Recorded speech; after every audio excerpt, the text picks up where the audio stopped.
20 seconds late. Big boy. Of course I win.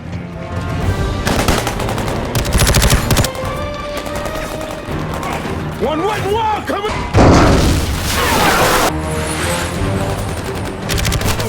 I got the game, man! I've got you back!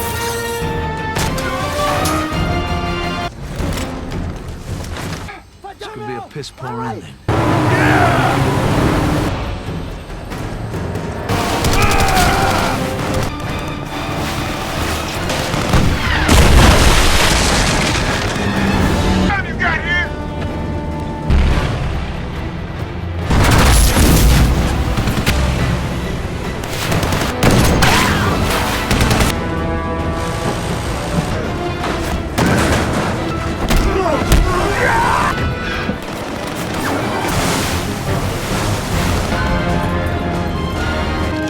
Target in sight! Fire! Yeah! Woo!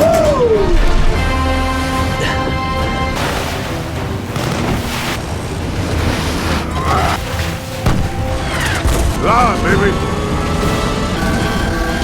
Live! Here Be ready. Lucky.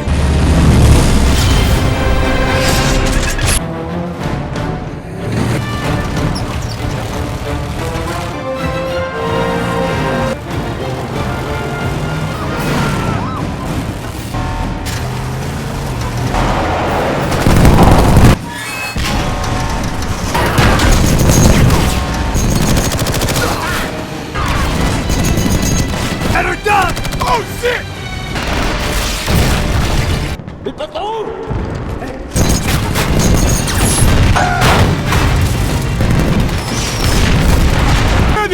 Shut up, Gunnar!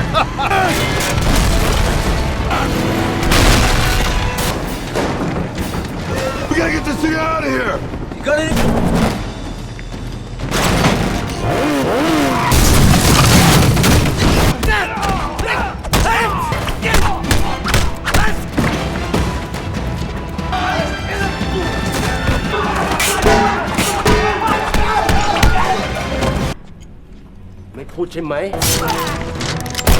Get him up!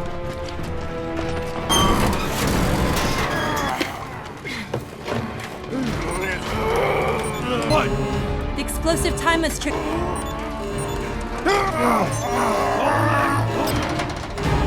You douche! Got it! Houston, we got a problem. We gotta get out of here! Save your ammo! What's going on? Are those shots? What's happening? The thing's got his pin! They got... Ow! I'm gonna shake it up.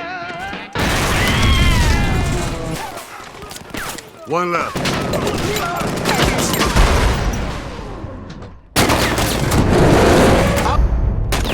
They're missing a spot. Няма мъже при нас! Бягай, Гъби, бягай!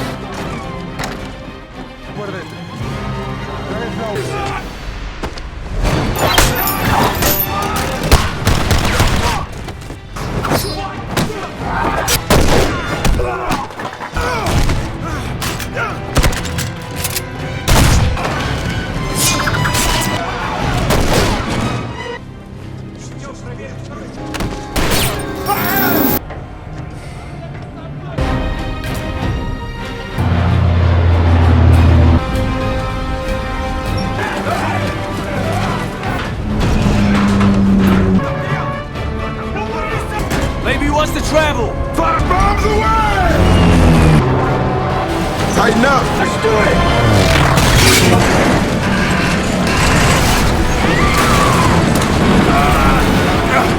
You're gonna need a new plane. Поне сме заедно. The plutonium's gone!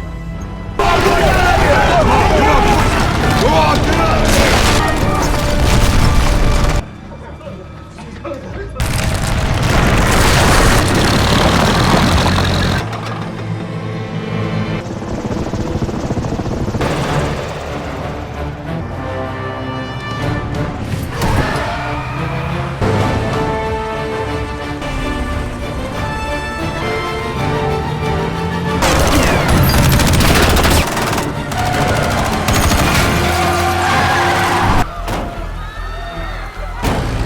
rest of the nukes. Follow me.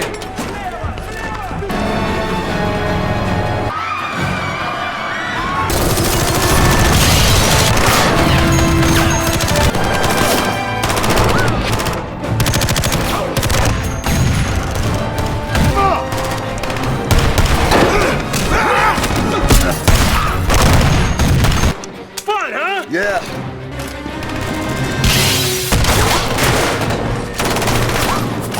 I'm almost out, eh?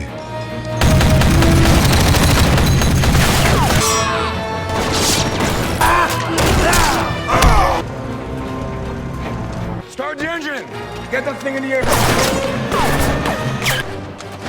Your shoe is bigger than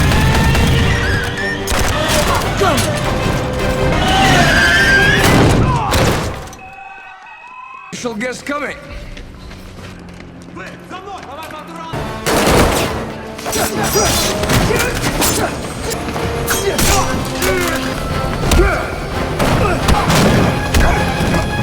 This way!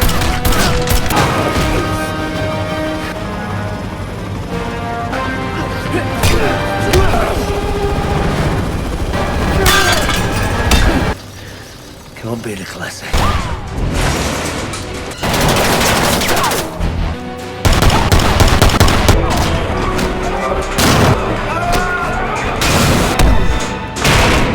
On my money's worth. Talking to me.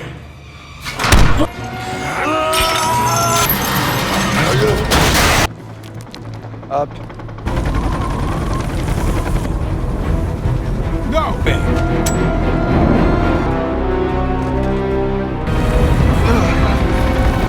I'm dying. Don't talk, Billy.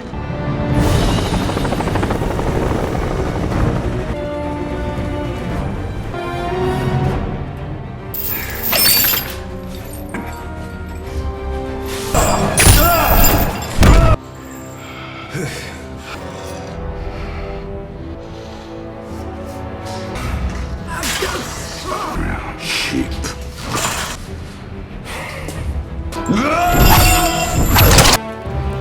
His name was Carver Turkey. You win? Hey guys, today we're diving headfirst into the explosive world of the Expendables 2, where the muscles are bigger, the explosions are louder, and the one-liners are, well, still pretty much the same. This isn't just a movie.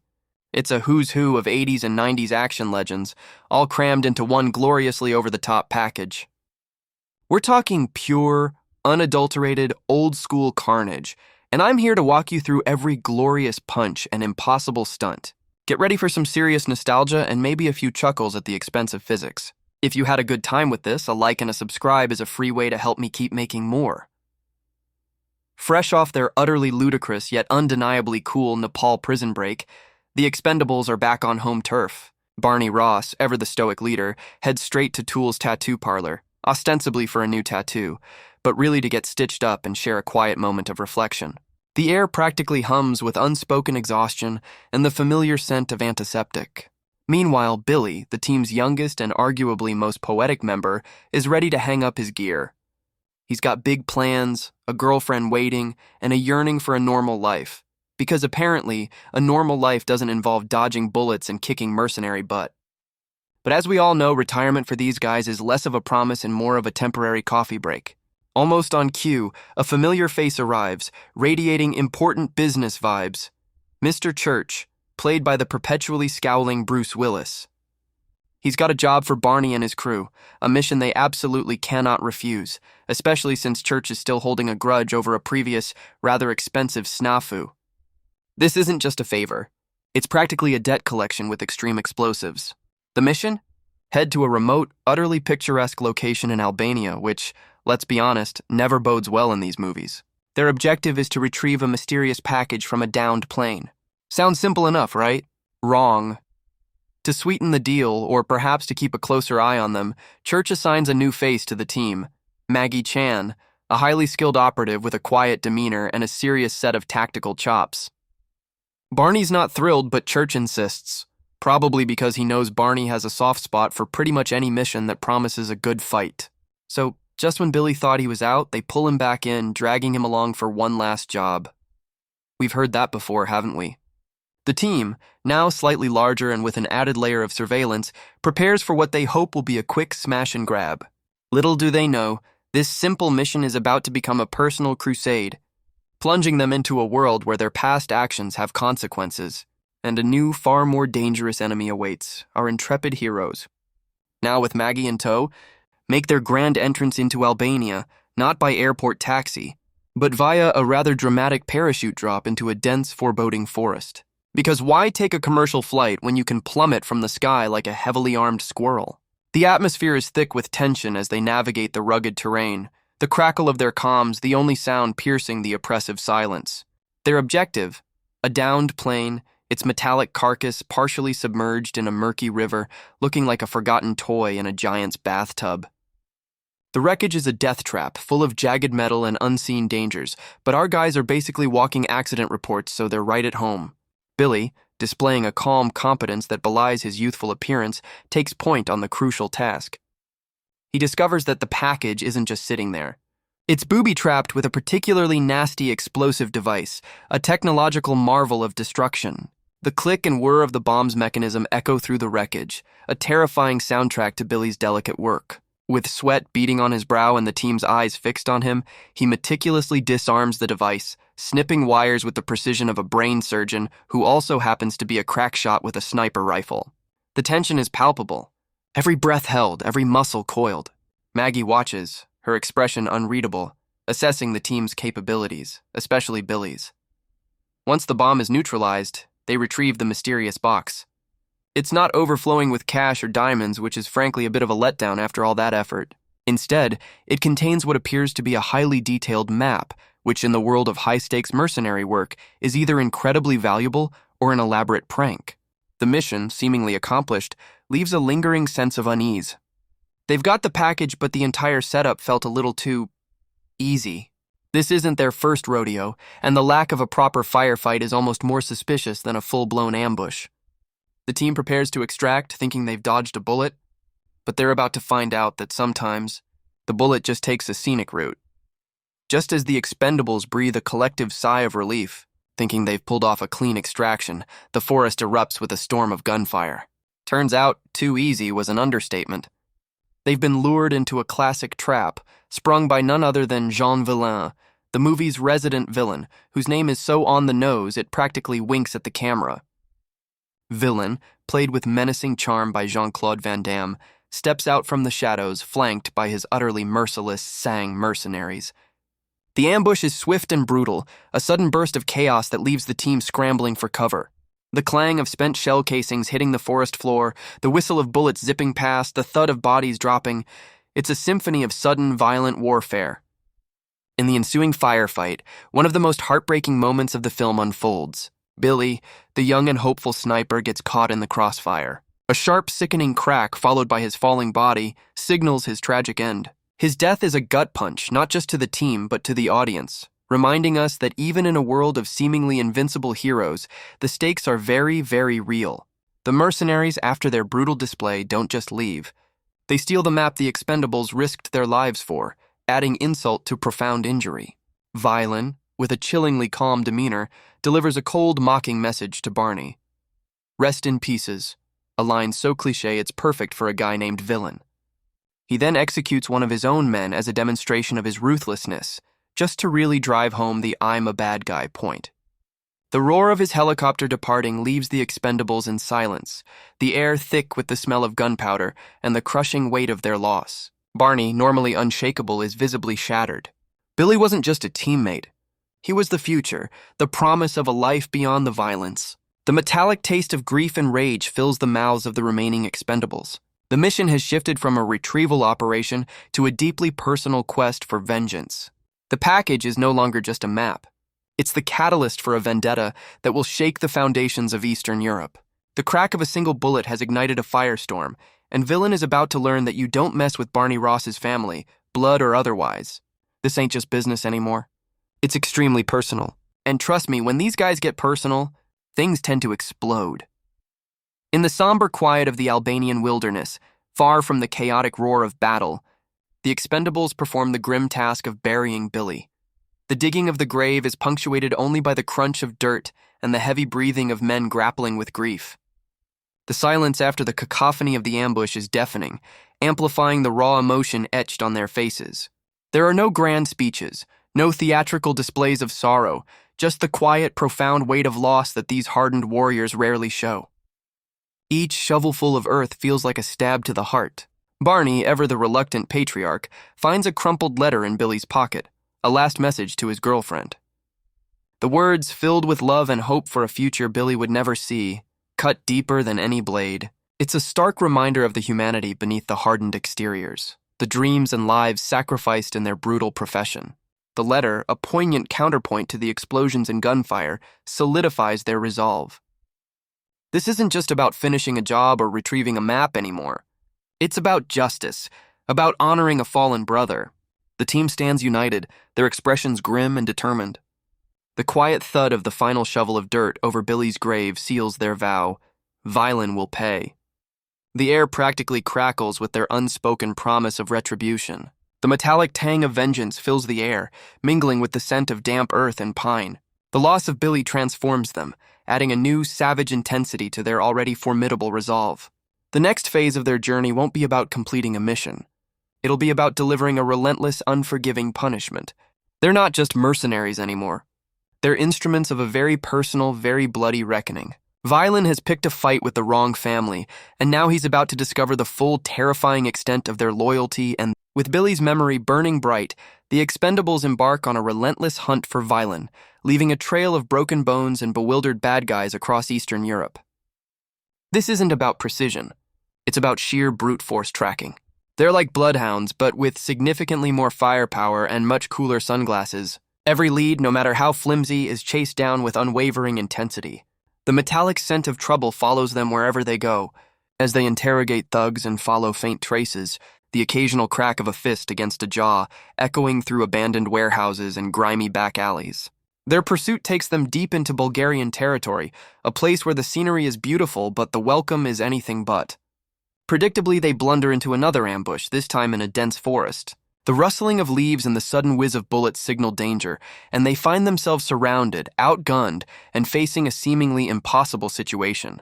The metallic clink of empty magazines and the rhythmic thud of bodies hitting the ground underscore the ferocity of the attack. Just when it seems like even these legends might be in over their heads, a miracle happens. Out of nowhere, a blur of silent, deadly force descends upon their attackers. Enter Booker, played by the living legend Chuck Norris. He moves with the speed of a bullet and the precision of a laser, dispatching enemies with a quiet efficiency that makes everyone else look like they're trying to swat flies with a sledgehammer. The whoosh of his kicks and the almost surgical precision of his takedowns are a sight to behold. He's basically a walking, talking, roundhouse-kicking legend who decided to drop by and save the day. After single-handedly clearing the immediate threat, Booker, in a classic Chuck Norris fashion, just kind of appears next to Barney. He's a lone wolf, known only as the Lone Wolf because apparently subtlety is not a prerequisite for being a supreme martial artist. He reveals that he knows Vilain and has been tracking him too. He points them towards a remote mining facility, which, as we all know, is usually where the biggest, baddest villains set up shop. His presence adds another layer of gravitas and, frankly, more firepower to an already explosive team. The unexpected alliance ignites a new spark of hope, or at least a guarantee of more spectacular violence. The Expendables, now with a bona fide legend in their corner, continue their hunt, knowing that Vilain's time is running out. The air crackles with anticipation, a symphony of pending explosions and one-liners just waiting to happen. Booker's appearance is a game-changer, turning a desperate pursuit into a truly unstoppable force. Following Booker's rather concise directions, the Expendables arrive at a desolate Bulgarian village that looks less like a picturesque European locale and more like a post-apocalyptic movie set. The quiet hum of misery hangs heavy in the air, a stark contrast to the usual din of gunfire they're accustomed to. The team observes from a distance, the metallic gleam of their scopes reflecting the grim reality below. It quickly becomes clear that this isn't just any village. It's a forced labor camp, a human battery powering Vilain's nefarious operation. Vilain's sang mercenaries patrol with brutal efficiency, their metallic footsteps echoing a chilling authority. They've enslaved the local men, forcing them into dangerous, back-breaking work in a nearby mine. The purpose? Plutonium. Because, of course, what's a megalomaniacal villain without a plan to acquire vast amounts of fissile material? It's a classic move, and frankly, a bit predictable for a guy named Vilain, but effective nonetheless. The villagers, their faces etched with despair, are treated like disposable pawns, their lives deemed worthless in the pursuit of atomic power. Any glimmer of defiance is met with swift, brutal force, the crack of a whip or the thud of a rifle butt serving as a constant reminder of their oppression. The scenes of desperation, the quiet sobs, and the defeated expressions are a powerful emotional counterpoint to the usual adrenaline-fueled action. This isn't just about stopping Villain. It's about freeing innocent people caught in his destructive web. The team, their faces hardening with disgust, knows they can't just walk away. This isn't just about revenge for Billy anymore. It's about basic human decency, about fighting for those who can't fight for themselves. The realization ignites a fresh spark of righteous fury. The quiet observation period quickly gives way to strategic planning, the clinking of their gear signaling their readiness. They formulate a plan to infiltrate the camp, liberate the villagers, and hopefully, finally corner Villain. The stakes are higher than ever, and the Expendables, already driven by personal vengeance, now carry the weight of an entire enslaved village on their broad shoulders. The metallic taste of justice is on their tongues, ready to be unleashed in a storm of lead and explosions. Get ready for some serious payback because these guys don't do subtle when it comes to liberation. And so, Operation Liberation commences. The Expendables, having had quite enough of watching injustice unfold, launch a full-scale assault on Villain's village stronghold. This isn't a subtle infiltration. This is a full-throttle, guns-blazing, take-no-prisoners kind of party. The quiet despair of the village is shattered by the thunderous roar of gunfire, the metallic clang of bullets ricocheting, and the concussive boom of well-placed explosives. Barney, a pistol in each hand, leads the charge, moving with the unstoppable force of a freight train. Lee Christmas is a whirlwind of knives and wit, his blades a blur as he carves a path through the Sang mercenaries. Gunnar Jensen, predictably, embraces the chaos with gleeful abandon, his heavy machine gun laying down a suppressing fire that sounds like an angry dragon. Hale Caesar and Toll Road, the heavy hitters, clear paths and provide cover, their movements synchronized despite the sheer pandemonium. Maggie, proving her worth, moves with a silent, deadly grace, taking down enemies with precision and efficiency. The soundscape is a violent symphony, the staccato bark of assault rifles, the deeper thud of shotguns, the occasional high-pitched whine of a ricocheting bullet, and the desperate cries of the mercenaries realizing they've seriously underestimated their opponents. The Expendables methodically engage Villain's forces, turning the dusty streets into a deadly gauntlet. They fight not just with skill, but with a palpable fury. Each shot fired a tribute to Billy and a promise of freedom to the terrified villagers. The enslaved men, witnessing their liberators in action, find a spark of hope. Some even grab makeshift weapons joining the fray, their long-suppressed rage finally unleashed. Explosions erupt, shaking the very foundations of the shacks and sending splinters of wood and plumes of dust into the air. Vehicles are flipped, watchtowers crumble, and the metallic smell of gunpowder is thick enough to taste. This isn't just a battle. It's a catharsis, a visceral release of tension and anger. The goal is clear: free every last villager and make Villain's army regret ever stepping foot in this place. The relentless pace and sheer scale of the action showcase why these guys are legends. They don't just win, they obliterate. The sounds of combat are almost artistic in their brutality, a percussive dance of destruction. The Expendables are an unstoppable force, a whirlwind of justice, and Villain's little plutonium operation is about to experience some severe structural integrity issues. With the villagers finally liberated from their miserable existence, the Expendables orchestrate a grand, rather explosive exit strategy. Subtlety, as we've established, is not their strong suit, especially when a good old-fashioned demolition job will do the trick. They commandeer a fleet of vehicles, anything with wheels and an engine, and turn it into a makeshift evacuation convoy. The star of this show, however, is a massive bulldozer, modified with what looks suspiciously like extra armor and a general "don't mess with me" attitude. The metallic groan of its engine revving to life sounds like a war cry. Hale Caesar, with his formidable strength, takes the helm, turning the construction vehicle into a battering ram, smashing through the compound's gates with a satisfying crash of splintering wood and twisted metal. It's like a giant Tonka truck decided to go rogue. The remaining Sang mercenaries, still reeling from the initial assault, try to mount a counterattack, but they're facing a relentless surge of armed veterans and a literal bulldozer of freedom. The air is thick with the metallic clatter of automatic gunfire, the distant thud of retreating mercenary boots, and the excited if terrified shouts of the freed villagers. As the convoy rumbles out, Christmas and Barney provide expert covering fire, their shots ringing out with deadly precision. Maggie, ever resourceful, ensures the villagers are safely loaded and accounted for. The escape is a symphony of controlled chaos. Explosions ripple through the structures they leave behind, strategically placed to cover their retreat and send a clear message to Vilain that his mining operation is officially out of business. The whoosh of debris flying through the air, the crackle of burning buildings, and the satisfying crunch of tires over rubble mark their exodus. The villagers, once despairing, now cling to hope, their gratitude evident even amidst the pandemonium. The Expendables, never ones to leave a job half-finished, ensure that every last person is safe before they vanish into the dust. The escape is as much about psychological warfare as it is about physical combat, a clear message to Vilain that his reign of terror is being dismantled brick by bloody brick. The metallic taste of victory, combined with the lingering scent of smoke, permeates the air.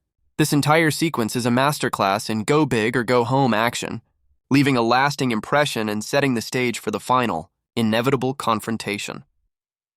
While the Expendables are busy playing humanitarian heroes, Vilain is executing his grand scheme.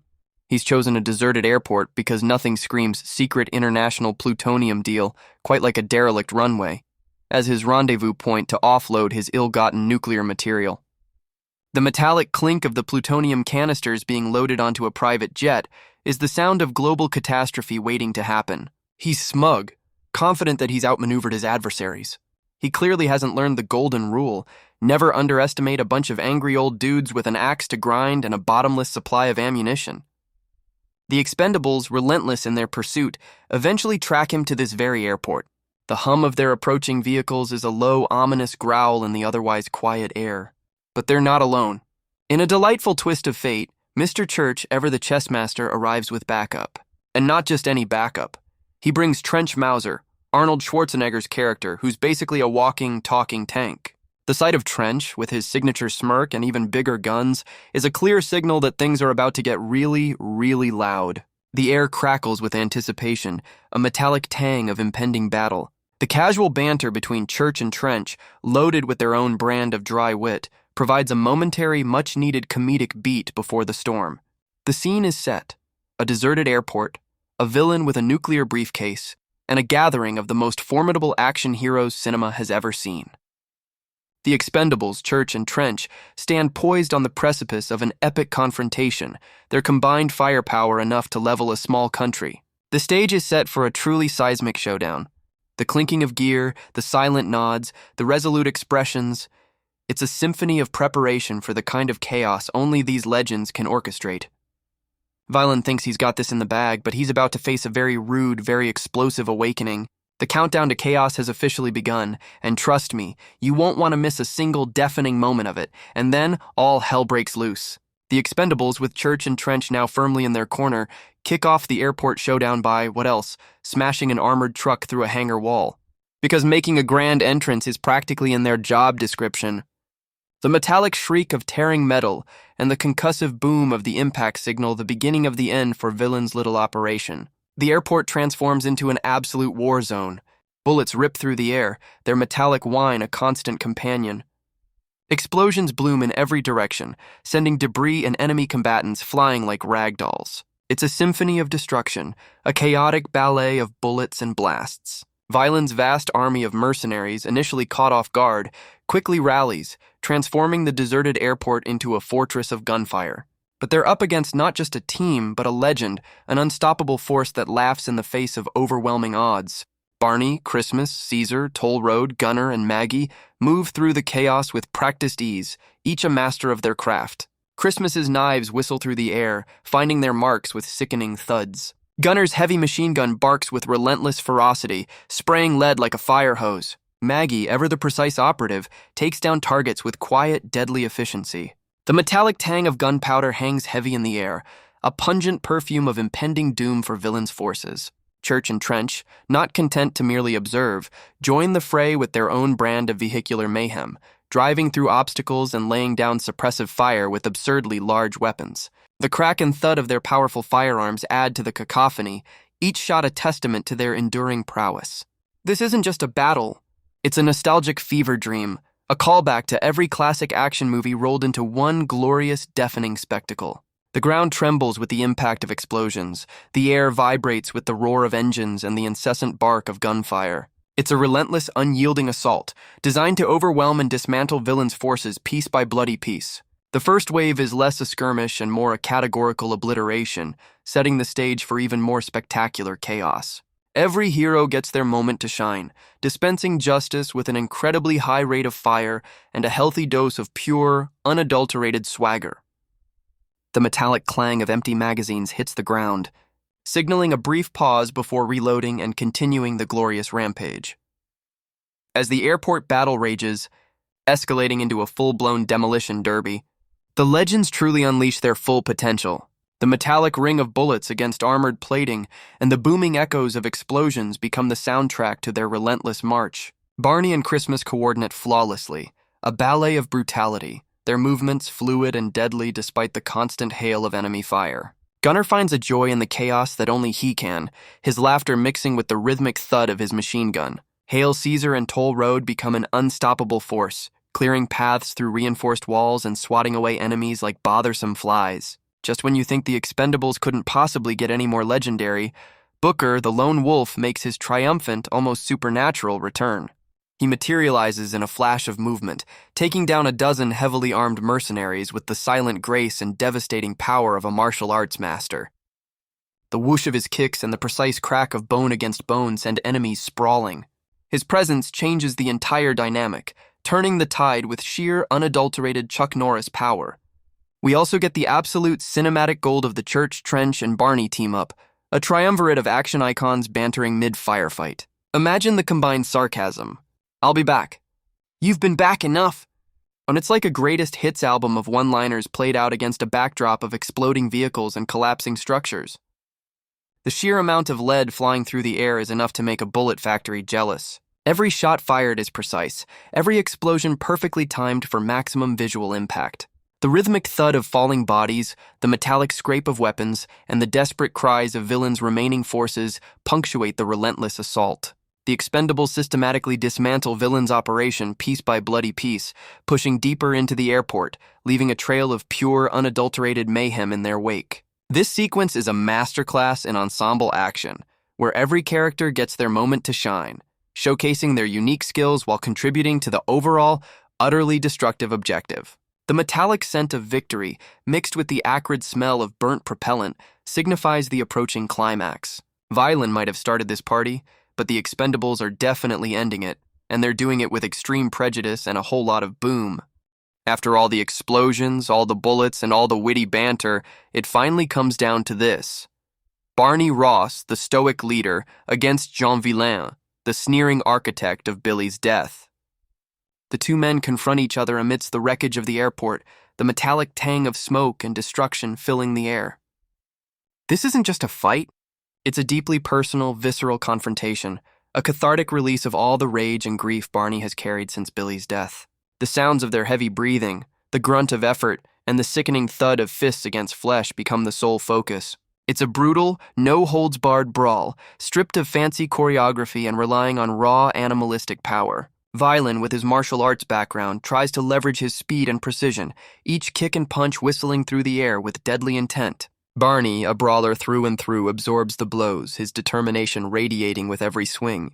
The metallic scrape of their boots against the concrete floor, the occasional grunt of pain, and the heavy impact of their bodies slamming into obstacles resonate with a primal energy. The choreography is gritty, emphasizing the sheer force and desperation behind each move. There's a palpable sense of exhaustion and pain, making every blow feel earned. The fight isn't about flashy moves. It's about endurance, about who wants it more. The camera often goes tight, capturing the intensity in their eyes, the sweat and blood, emphasizing the personal nature of the conflict. The distant rumble of remaining chaos from the airport battle serves as a backdrop, but the focus remains solely on these two titans clashing. It's a clash of ideologies, Barney's code of loyalty and justice against Villain's ruthless ambition and nihilism. the metallic clang of a pipe hitting the ground, the desperate gasps for air. Every sound adds to the visceral nature of the duel. This is the moment of truth, the final reckoning, and neither man is holding back. The sheer power of their strikes, the relentless back and forth, makes it clear that only one man will walk away from this particular exchange. The ground seems to vibrate with the force of their blows. It's a brutal, satisfying climax to the personal vendetta, a testament to the fact that sometimes you just need two guys to punch each other until one of them can't stand anymore. In a climactic, brutal move, Barney Ross finally gains the upper hand. He retrieves Billy's symbolic knife, the very blade Billy carried, and uses it to deliver the final devastating blow to Villain.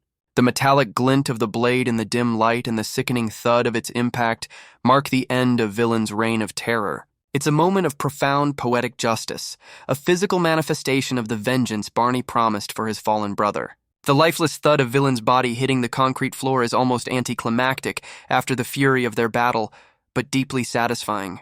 The silence that follows the roar of their struggle is deafening, a moment of triumph mixed with the lingering echoes of sorrow. Meanwhile, the rest of the Expendables, not content with merely watching their leader punch things, are busy with the other critical objective: securing the plutonium.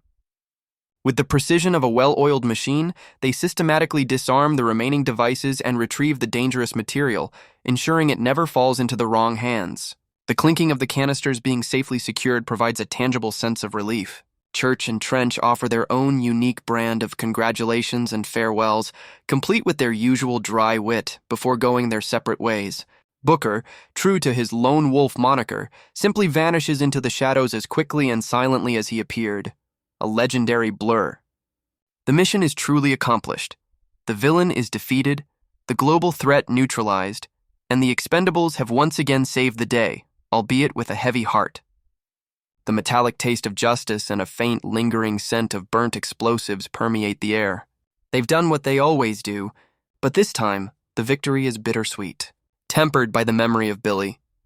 The experience has undeniably changed them, adding a new layer of resolve to their already hardened exteriors. It's a testament to their enduring camaraderie and their unwavering commitment to each other, a bond forged in the crucible of countless battles. The deafening silence after the last explosion feels like a moment of peace, a promise of a temporary respite before the next inevitable call to arms. As the dust settles over the obliterated airport and the last vestiges of Villain's empire crumble, the Expendables gather, their faces etched with the lingering weight of their journey. They've accomplished their mission, avenged their fallen brother, and prevented a catastrophe, yet the victory feels profoundly earned, tinged with a quiet melancholy. The metallic drone of their plane taking off, soaring into the sunset, signifies not an end, but a continuation of their path. They honor Billy's memory, his youthful spirit a poignant reminder of the cost of their violent lives, carrying his last message to his girlfriend with them. A small fragment of hope in a world often devoid of it. The roar of the plane's engines drowns out any lingering doubts, a powerful reminder that their bond, though forged in fire and bloodshed, remains their greatest strength. They are more than just a team.